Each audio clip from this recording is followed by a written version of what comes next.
This is Trend Following Radio, where great thinking comes alive. Nobel Prize winners, legendary traders, best-selling authors, and the pros that know what drive us irrational human beings. I am your host, MICHAEL Coveel. Not filtered, raw, honest. That's my passion.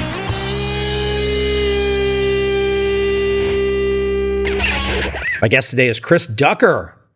This is Chris's second appearance on the show, and I always love his energy. I'll take that energy any day of the week. He might kill me eventually, but he's going to make me better. Today we discuss his new book, Rise of the Youpreneur, the definitive guide to becoming the go-to leader in your industry and building a future-proof business. Yeah, with a title like that, you got to deliver. And I have to say, as a guy who has been online, been involved in business for a long time, Chris hits on the sweet spots. He lays it all out in the nitty-gritty. This is one of those entrepreneurial books that you want to have on your shelf. Even if you think you know some of these topics, trust me, Chris goes in areas that you don't expect. And if you're brand new, forget it. You absolutely want to have this perspective. Look, it's 2018. It's all about you. Now, some people might be working for the corporate giant. Perhaps this conversation doesn't apply. But for the vast majority of us, it's you, it's me. It's our butts on the line. And it always helps to reach out and pick the mind of somebody who's walked the damn path that we haven't walked yet. I hope you enjoy this conversation with Chris Ducker.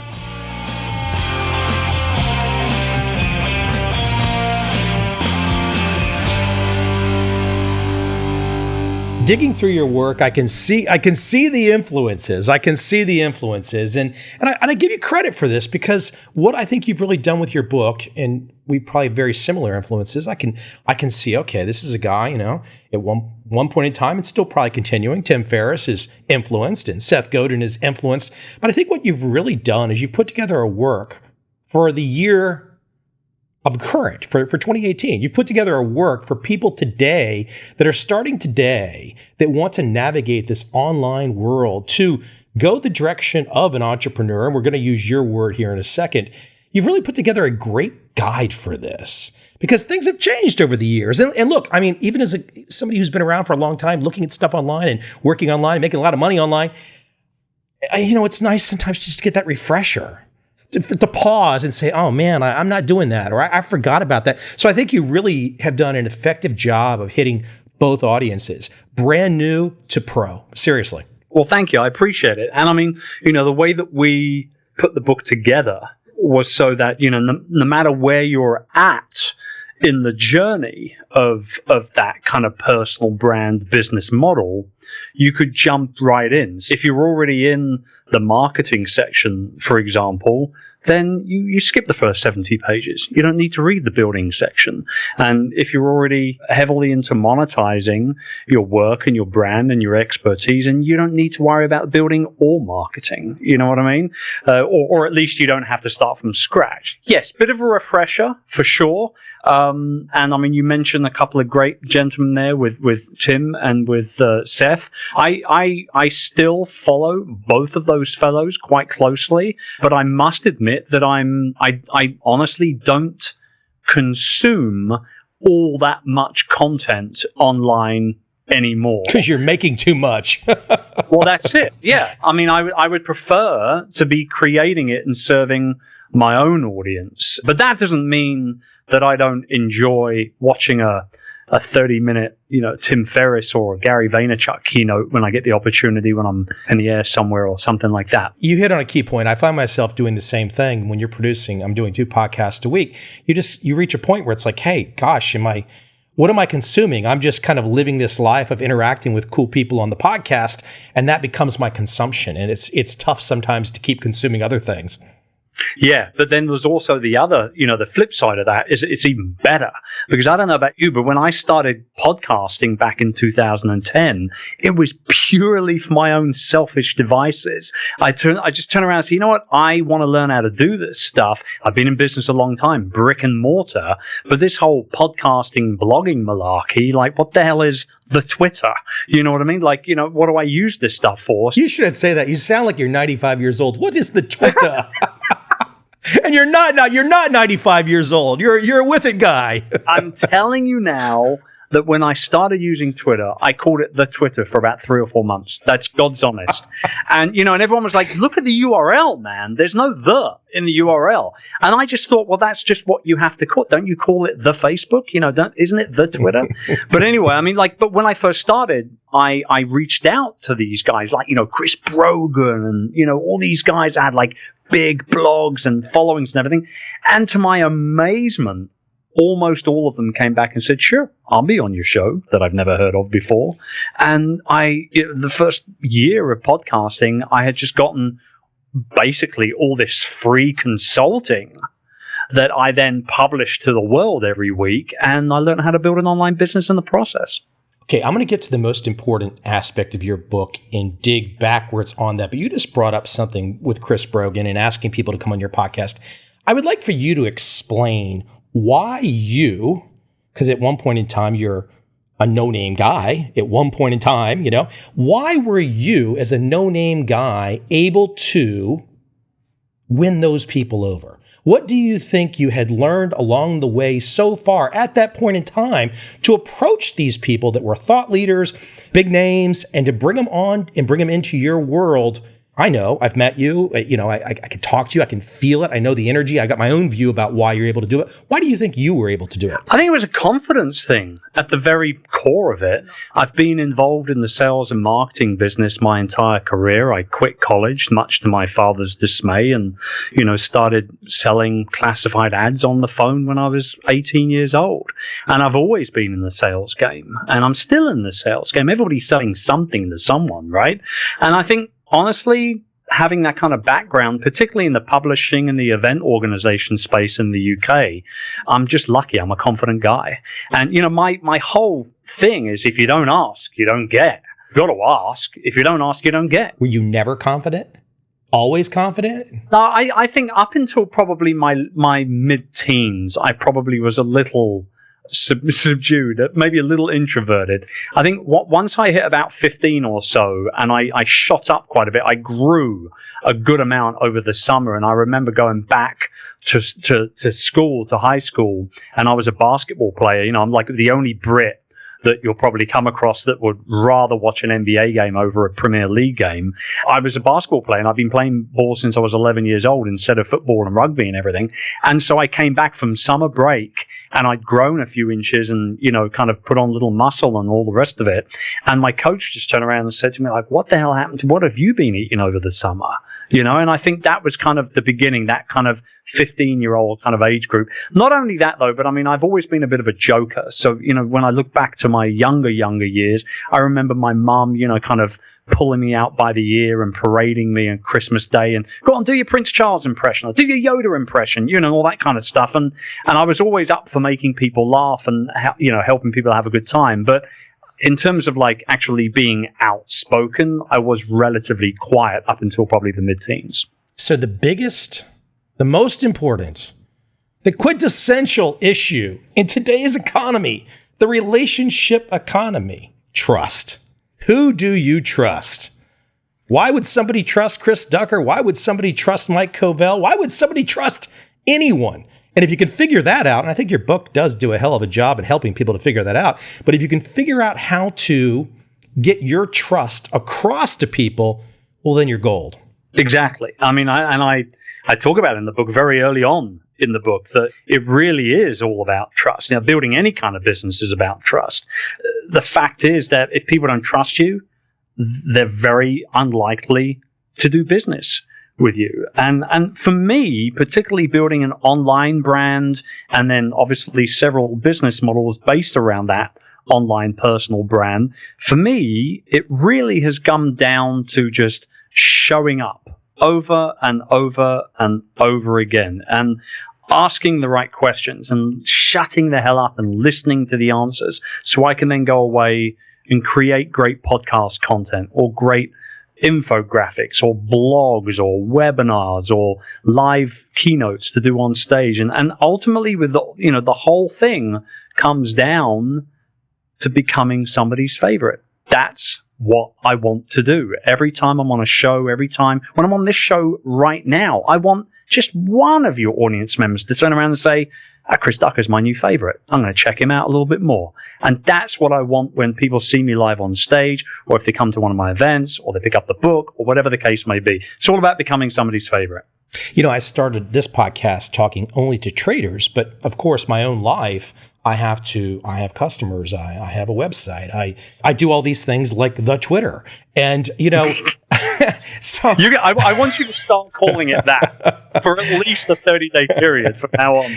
but there's something about a guy like you and be this, similar to, like I mentioned Seth and I mentioned Tim Ferriss. There's something about a guy like you where it's like, you're for everybody. I'm kind of not for everybody, but you're kind of for everybody because everyone really wants to be, and I'm going to let you go with your word here because I can't get around it so early in the conversation, the rise of the Youpreneur. For years, I just used the word entrepreneur. So why don't you explain to my audience the change of word, the unique Chris Ducker version of it? I want to know why. For me, building the businesses that I've built. So, I've got a large call center. I've got a recruitment company. I had a co-working space, sold that. I have the online brand with Youpreneur.com and the online community. We do live events. That's the training side of the company and all that kind of stuff. I realized probably, I would have thought, what are we now, 2018? I reckon I realized around 2013-ish that people were actually signing up to do business with me personally way before any of my companies. You're the brand. Yeah, I'm the brand. I became the brand. But here's the thing. Even though I still own all those businesses, they are now out and about on their own, bringing in new business, creating new opportunities, serving amazing customers with me no longer being involved in any way, shape, or form. So a Youpreneur is somebody who, at the very core of what they do, they build a business based around them, but not reliant on them. And it's all about serving the people that you really want to serve. Because I believe you should serve first and sell later. There's too many there's too many snake oil guys out there still to this day that are, buy my stuff, buy my course, do this. And people can smell the BS from a mile away. And you know this, Michael. I mean, you're a smart guy. You're one of the smartest guys I know. So, I mean, clearly things have to change. This is life. This is evolving. This is the way it is. And for me now, going forward, not only am I just accepting the fact that the Youpreneur business model is well and truly upon us, I'm embracing the hell out of it and I'm running with it. It's ultimately a movement. It's a call to action, hence the title of the book, Rise of the Youpreneur, because we're right at the beginning of the whole thing as far as I'm concerned. I can think back to my start in the mid to late 1990s, putting up a website. And then not until my first book came out in the mid 2000s, was my name on the internet. And I think what's interesting about that, not that I was trying to disguise myself or anything, but as a younger guy, you're not really thinking about it. You're thinking about just doing what you're doing. But looking back now, in my 40s, looking back, I would tell the younger folks out there, or the older folks out there, don't run away from you as the brand. I think a lot of people run away from it. It doesn't feel natural. It doesn't feel comfortable. And you make an elegant case for this across your book, the longer you run away from you, it's just going to take longer and longer to get to the point where you want to get to. Completely. And the whole thing for me is, I call it the business of you. As you're building the business of you, additional opportunities come your way, additional, partners and business and customers and markets and sectors, they all come your way. But here's the thing, and this is the one thing that I hear from people over and over and over again when it comes to building the business of you. And that is that what sets me apart. Like, I'm a business coach, for example. There's a whole bunch of business coaches out there. This is not an original career path. And I'm like, but you're the bloody original. You're the unique one. People want to do business with you because of your experience, because of your stories, because of your personality, and because of what you can serve up for whatever price tag you've got on whatever it is you're selling. I truly believe, I truly believe this, that no matter what industry you're in, no matter who you're serving, you can build a 100% future-proof, non-competitive business if you put you at the very middle of it. There's case studies in the book. You can see it from everything from financial services to the dentist industry to obviously the online world, coaches, speakers, authors. It's proven over and over and over again. Yeah, there's no doubt about it. I mean, this is my own personal self looking at your writing, and I don't read it like going, oh, hey, I'm reviewing the book. I read it and I say, how did my life so far unfold in the context of what Chris has put together? It forces that kind of thinking. And again, I don't want to belabor the point, but the sooner one makes the decision, they're going to be the entrepreneur, the Youpreneur. Speak to that, though. Speak to the sooner one makes the decision. Give people some triggers for jumping, for starting. If you are somebody that has been in an industry for any period of time, 5 years, 10 years, 15 years, 20 years, whatever it is, you've got a wealth of knowledge under your belt that people will quite happily pay to access. We're in a weird, well, it's not a weird time, it's an exciting time now where I am more likely to pay to hire a consultant. I hire consultants and coaches all the time myself. I'm way more likely to pay someone $2,000, $3,000 to spend the morning with me, showing me how to do XYZ. Let's call it email funnel building, for example. I've got a new launch coming up. I want to know how to launch it successfully. I need to create an email funnel. This guy has been doing it for 20 years. I'm going to pay him $3,000 to come and spend the morning with me. I'm way more likely to do that than spend, $1,000 to buy a funnel building course online that's going to take me 10 hours to go through, and then I'm going to have to sit and do all the work anyway. So I really, truly believe that the longer you leave cashing in on your experience at the end of the day, the more detrimental it's going to be for you and your career long term. And here's the thing. Everybody talks about wanting to be an influencer. Everyone talks about wanting to be seen as an expert, but then they don't bloody sell anything. There's a ton of people out there just creating great content, amazing content, quite frankly, that should not all be free. Some of it, yes, but not all of it. But I'm a big believer that you must be seen to sell in order to build influence. And so, whatever it is you've got cooking that that you can help people with, you've got to kind of find that balance between creating great content to get the interest and get the eyeballs, and then going ahead and slowly pushing them into the direction of buying products and services and experiences even. Let me get granular on you a little bit here. The online home. For me, my online home has always been the couple URLs, my couple main URLs. I love the one line that you say, don't build your online home on rented land. Well, I want you to connect these dots here. So let's talk. I want you to open up the conversation for today, 2018, a starting point for people that want to start the online home, and contrast that with, hey man, I got a great site on Medium and I'm driving a lot of eyeballs. Connect some of those dots for us, Chris. It's dangerous. You don't own it. You don't own it. Whatever you're doing on Medium, whatever you're doing on Facebook, whatever you're doing on Twitter or YouTube, or even on your podcast, you can do it on your own domain name. You really can. You should use those platforms to connect the dots. You should utilize them to get the eyeballs, to get people to come back to your own domain name. You can sell them your products and services directly. Facebook is the scariest one for me. Probably Facebook and YouTube are the two platforms that scare me so much when it comes to this stuff. I mean, I had a student/client of mine about a year and a half ago who was charging $29 a month for access to a private Facebook group, which was kind of like an online business mastermind group. we were working together on and off for about 3 to 4 months or so. And I kept saying to her, you got to move it off of Facebook, get them onto your own platform. There's tons of great forum softwares that you can install on top of your WordPress site or whatever. It's very easy to update, very easy to operate. It's almost like your personal Facebook to a certain degree, but it's on your.com. It's not on Mark Zuckerberg's, right?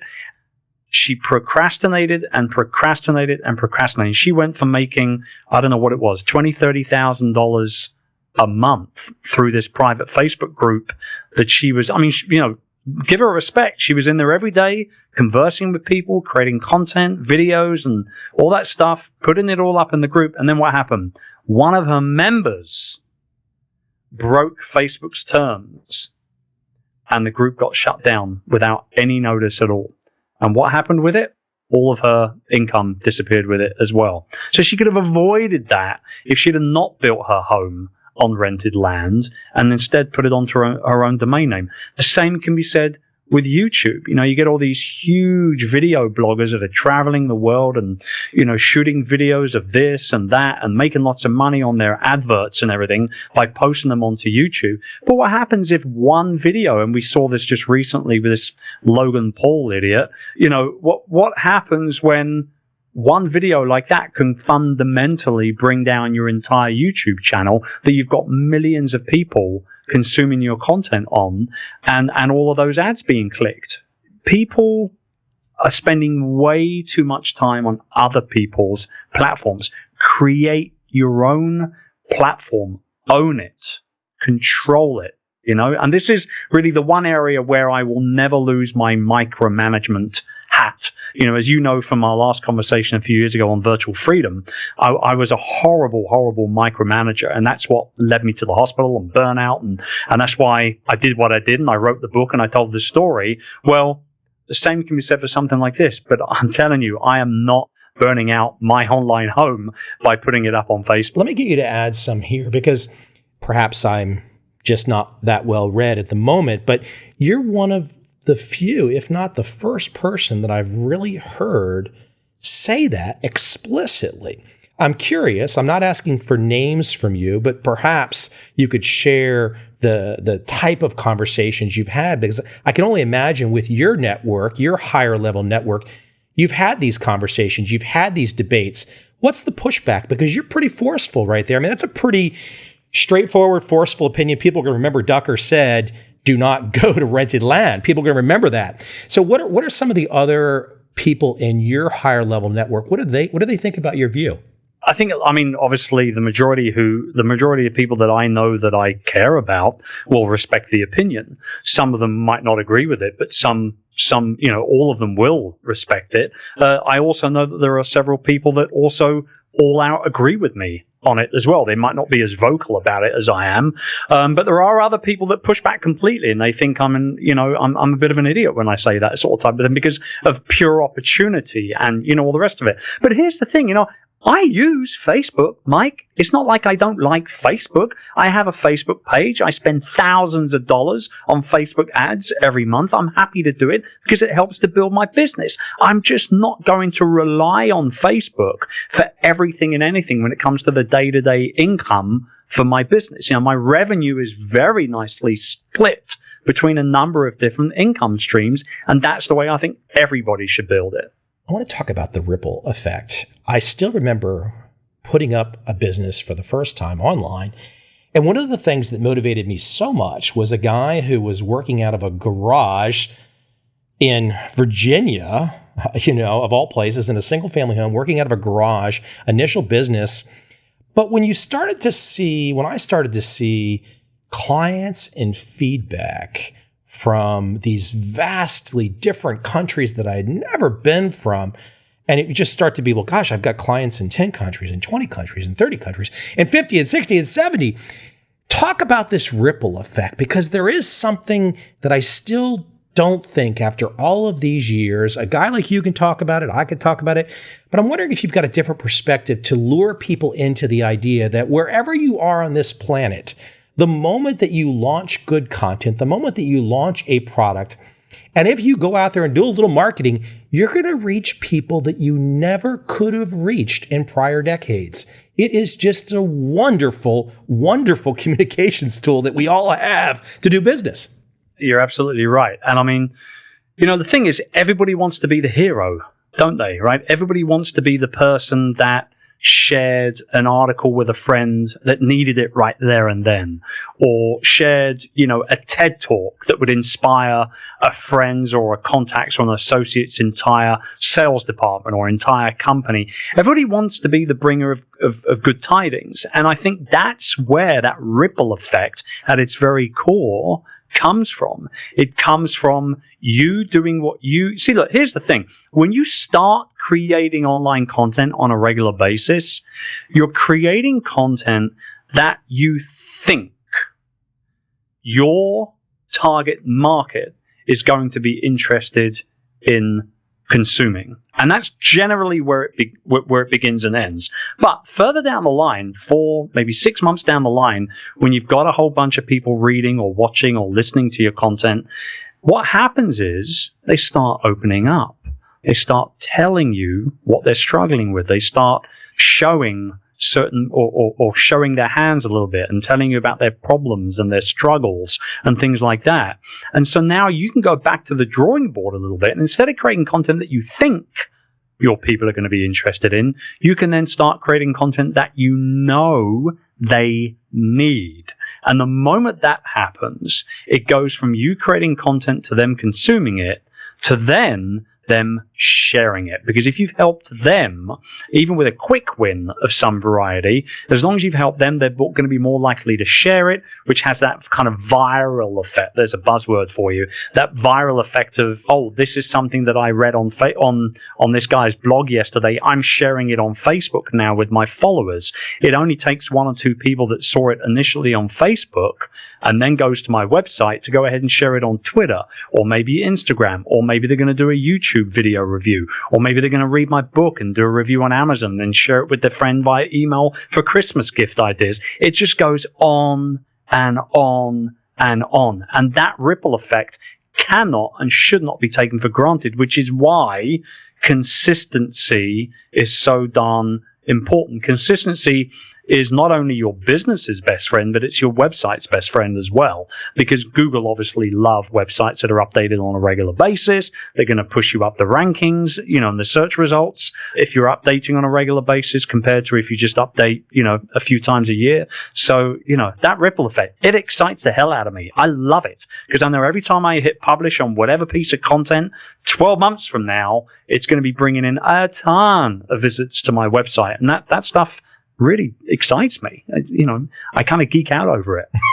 It's as you mentioned sharing, and you're talking about customers, and I'm sure I want to hear your experience on it, but I can think to the very first few times that when one puts their online business up, their online home, to receive feedback from strangers, serious feedback from strangers, when they're basically saying, "Hey, I like what you're doing," and then they'll say, "Well, I'm doing this, or I'm struggling with this," and it's like it's something you can't, in your mind as an entrepreneur, as a Youpreneur, you can't invent or think of it, because once you bring in the diversity of opinion from the outside world, then you're like, oh my God, it's like this voyeuristic way of getting inside people's minds that otherwise you would, without email, you would never have the ability to get inside.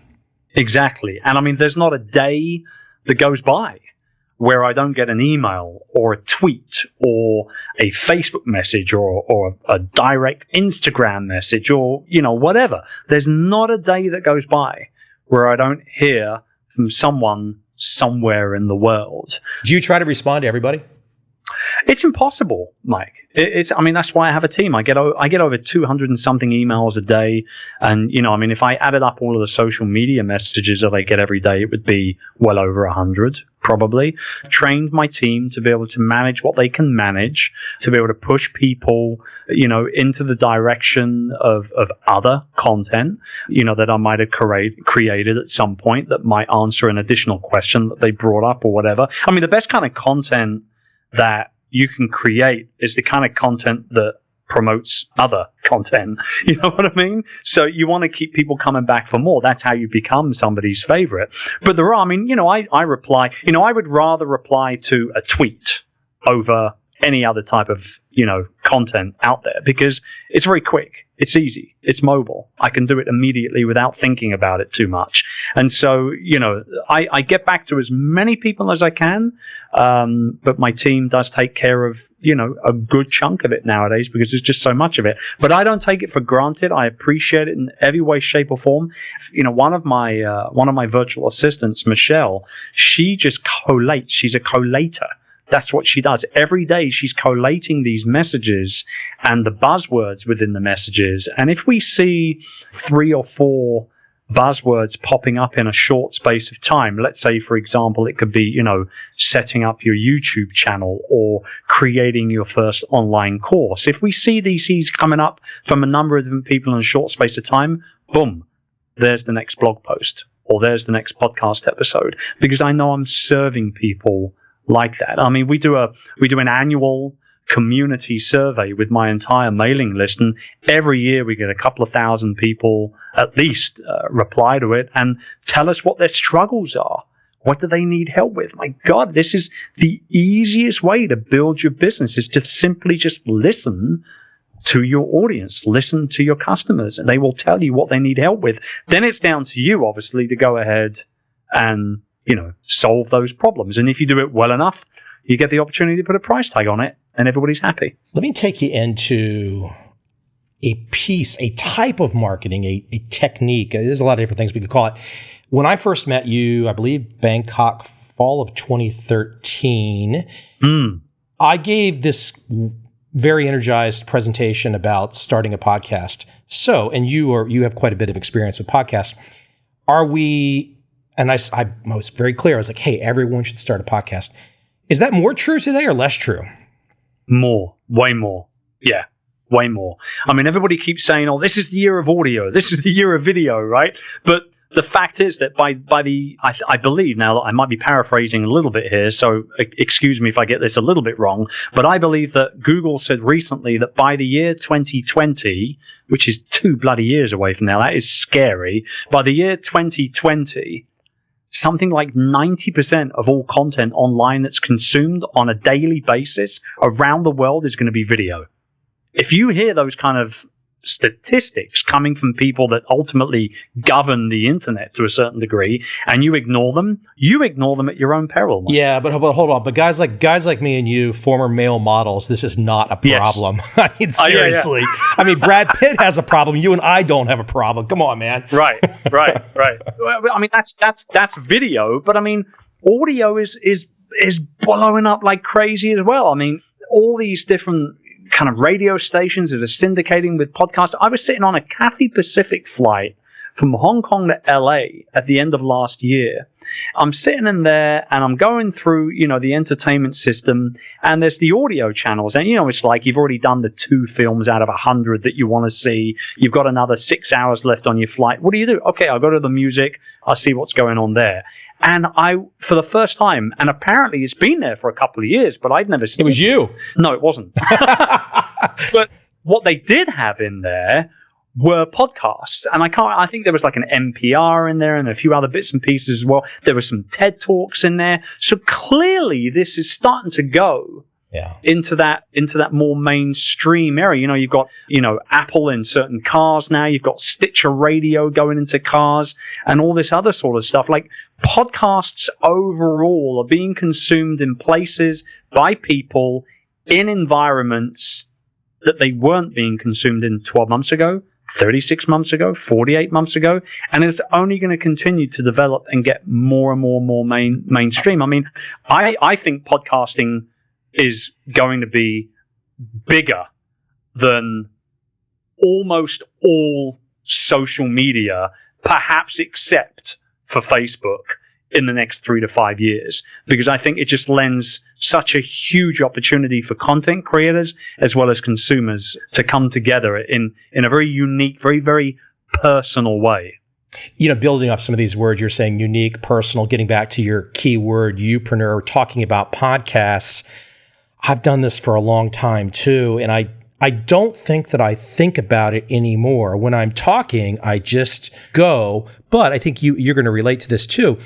There's a certain amount of practice at this. You have to get comfortable with your own voice. You have to get comfortable communicating with people. And there's no time like the present.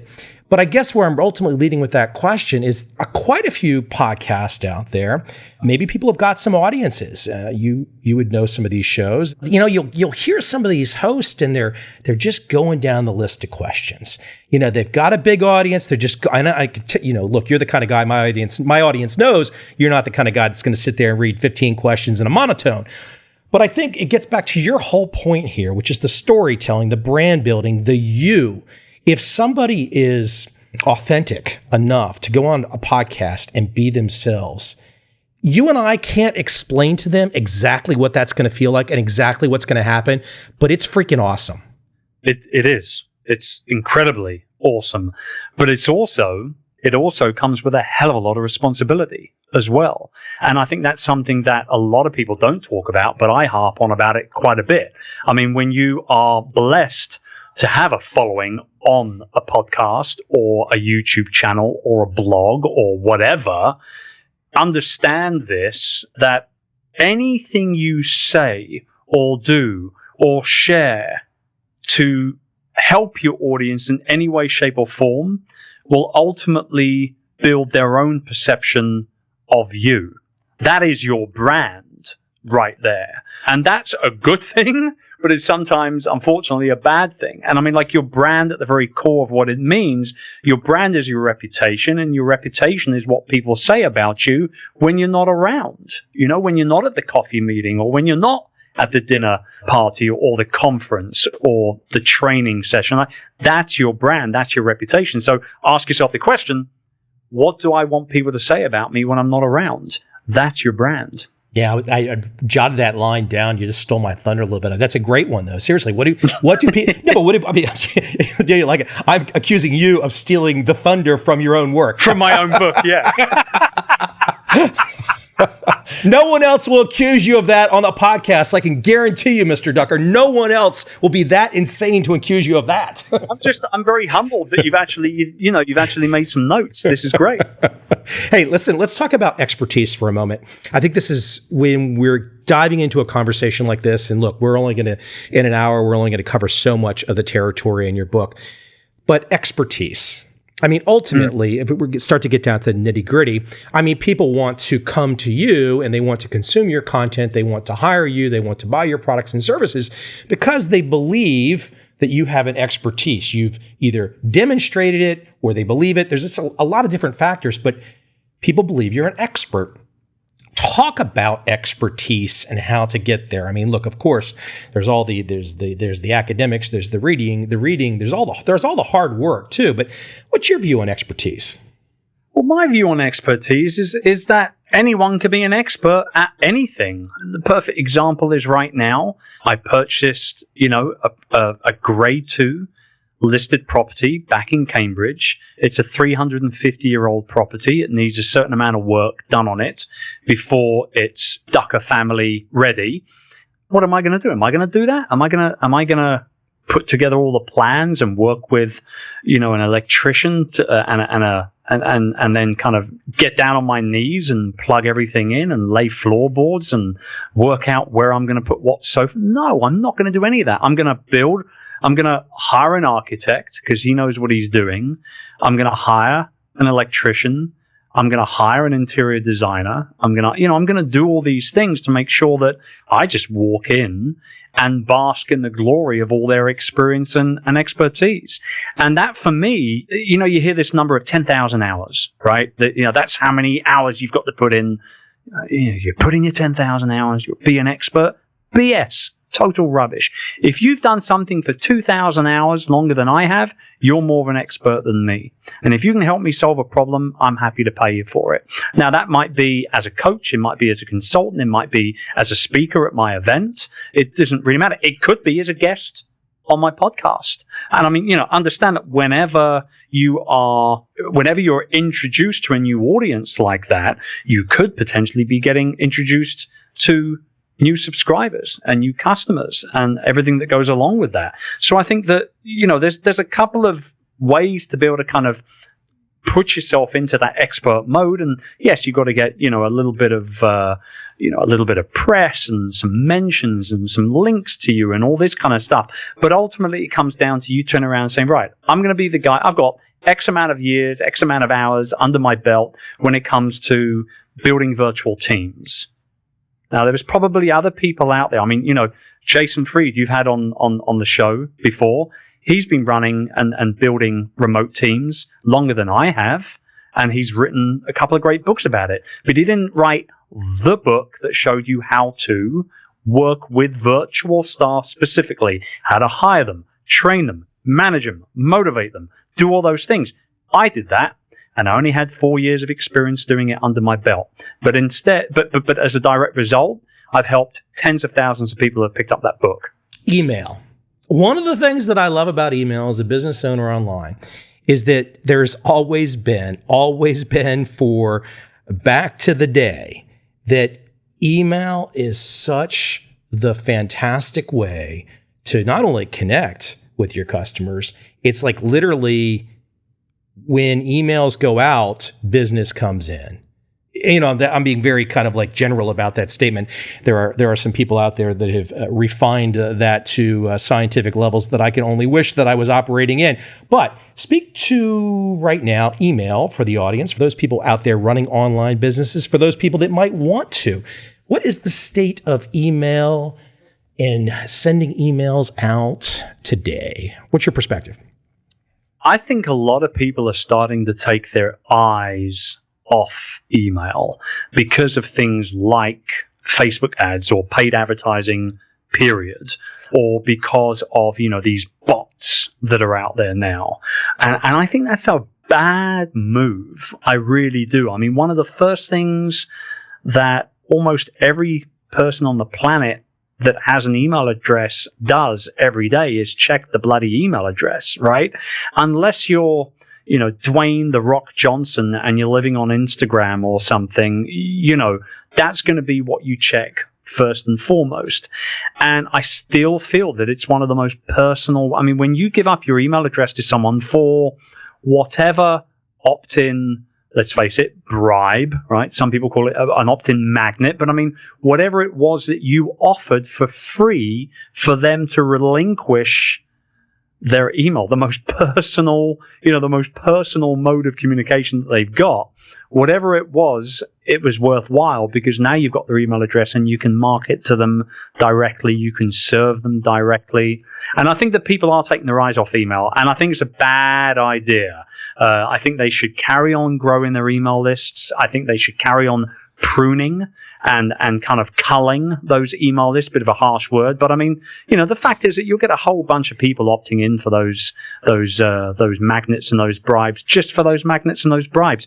They shouldn't be on your email list, and they're affecting your open rates and your statistics and all that sort of stuff as well. But for me, there's no better way. I mean, you're right. Your analogy's bang on perfect. An email goes out and business comes in. I could send an email right now, right this second, and make myself a few $1,000s within, a couple of hours. A lot of people can do that because of the hard work that we put in place to build those email addresses or those email lists up. But understand also that you can lose a subscriber just as quickly as you got them, maybe even quicker if you say the wrong thing or, you just simply stop delivering value. And for me, when I send an email to somebody, it's going to be because I know that there is something that's either in that email or sitting at the end of one of the links in that email that is going to solve them a problem. That's all I do, man. I'm a problem solver. I don't have any delusions of grandeur over that in any way whatsoever. I'm a professional problem solver. That's what I do as an entrepreneur. And so, if you like my vibe and you're part of my tribe, then I know you're going to open up my emails and I'm going to be able to serve you properly. I did not follow up on a question a moment ago, or a point that you brought up. You were 100% right on the 10,000 hour rule. Gladwell actually had that wrong. The research that Gladwell based that off was from a professor named Anders Ericsson, a great book out there called peak. I mean, this is the guy that basically says there's no such thing as natural talent. It's all hard work. In fact, you really want to have him on your podcast. One of my favorite episodes ever, Anders Ericsson book Peak. But you were spot on about that. And a lot of people really don't believe that. They really think that, there is this magic 10,000 hour rule, or they think, oh, you know what? Ducker sounds so polished. He's so good. I could never be that good. He's just born that way. And I say that's just 100% a capital BS. Yeah, totally. Clearly, when you look at what we call the Youpreneur ecosystem, which is our business model as Youpreneurs. So it's our content, it's our live events, it's our online courses, it's our affiliates, our ebooks, our live videos, our paid webinars, our high-end inner circle mentoring and coaching groups and all these things. That's hard work.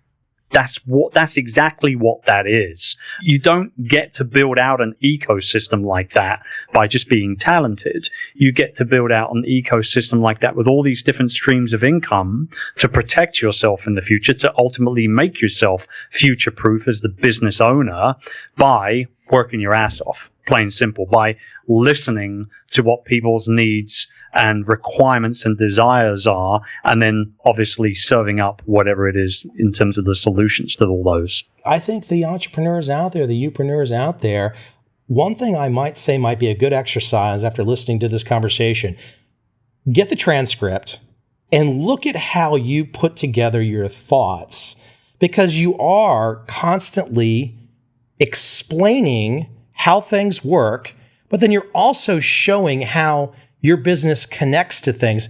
And of course, there's obviously always a little bit of sales in that, but there's a lot to be learned from the way that you do it. I mean, I think sometimes if people just literally look at someone's words, because look, you and I did not exchange any notes. There's no scripts here. I'm just throwing the fastballs at you. You're smacking them back. And that's how it should be on a podcast. Those are the best podcasts. And, if I'm just reading questions to you, you're like, God, Covel, what can I get off this call? Almost every time, and I'm not joking, at this point now in my career, almost every time that I'm scheduled to do a podcast interview, if I get questions sent to me prior, I cancel. That's a great rule. I love that rule. Fantastic rule. It's going to be a crappy conversation. It's going to be a crap. This is why I love you, man. We haven't spoken properly for a few years. And, here I am having, honestly, probably one of the best conversations about this as a business model that I've had in the last 12 months. Easy. It's mutual. You push, right? Sure. Yeah. And you have to. That's the way to have a good chat. What can we send people away with? Obviously, you want them to check out the book. And, I got to say, it is a really good read. And there's a lot of things in there. I need to go through it again. But there's a lot of things in there that I'm not doing. That's 100% I'm not doing. And, sometimes you hate to see those reminders that you're not doing. But on the flip side, sometimes you love it, because it's like, hey, hold on. There's more to improve here. There's more to fix here. I have one last little final question because I know you got to take off. What bit of advice can you give to those people that we've talked about starting a podcast, okay, and that everyone should be going that direction for their world? What kind of advice can you give people? We just kind of talked about our kind of mutual kind of, collaborative conversation here, but what kind of advice can you give people, the changes that you've seen on what takes place on a podcast? What kind of lessons have you seen over the last 5 years other than you just getting better at it? Look, understand this, and this is, I think, something that a lot of people don't think about when they're popping on podcasts to, spread their expertise or to share their wares or even try and sell their wares. But, understand this is that, every single time you contact a podcaster who has got a great show, understand that you are fundamentally pitching that person who can ultimately introduce you to a new audience of hundreds, if not thousands and thousands of people. So when you go on that show, if you're lucky to get the opportunity to be invited on the show, go on that show. Have your stories ready to tell. Do your research about the show. You have no right going on somebody's podcast if you haven't listened to at least a few episodes and you understand their vibe and what they're all about. And likewise, the flip side of that coin also, from a podcast owner's perspective or podcast host perspective, don't have somebody come on your show unless you've done your research on them. They might be quite influential. They might actually be very well respected in their industry, but they might not be right for your show. They might not be able to talk. Exactly. And I tell you, I interviewed somebody. His name we'll keep it private, but his name is synonymous in the online business world. Okay, like internet marketing, genuine rock star / guru. I was pumped that I pitched him and I got a yes for him to come onto my show. And without a doubt, Michael, it was the hardest interview that I have ever done in my life. And I've done hundreds and hundreds of these shows now. It was like trying to get blood out of a stone. It was utterly brutal. And I actually scrapped the episode because there was no real value in it. It was just utterly terrible. Then going back and I'm like, well, no wonder I don't see him going on too many podcasts. You make a great point, because this is something for the audience to keep in mind. Authentic is authentic, and usually you can know it, but sometimes there are some people out there across the online business world that have figured out a way to hack things, and perhaps they're not all that. And maybe that's an example of it. They're right there with you. Hey, listen, I know you got to run. The Rise of the Youpreneur, the definitive guide to becoming the go-to leader in your industry and building a future-proof business. Chris Ducker. Chris, where can we send everybody? Well, they can just go to chrisducker.com, or they can, if they want to pick up a copy of the book, just grab it on Amazon or go to riseoftheyoupreneur.com. That's what it's about. Chris, thank you for sharing your time and insights, and I hope people check out your work. Thank you, brother. Much appreciated.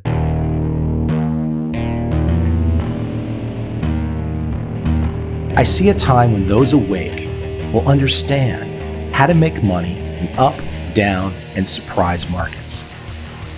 Whether new trader or experienced, college student or financial advisor, protecting against a crash or just trying to make a lot of money, trend following offers everyone an answer in uncertain times. To get started immediately, send me an email, michael@covel.com.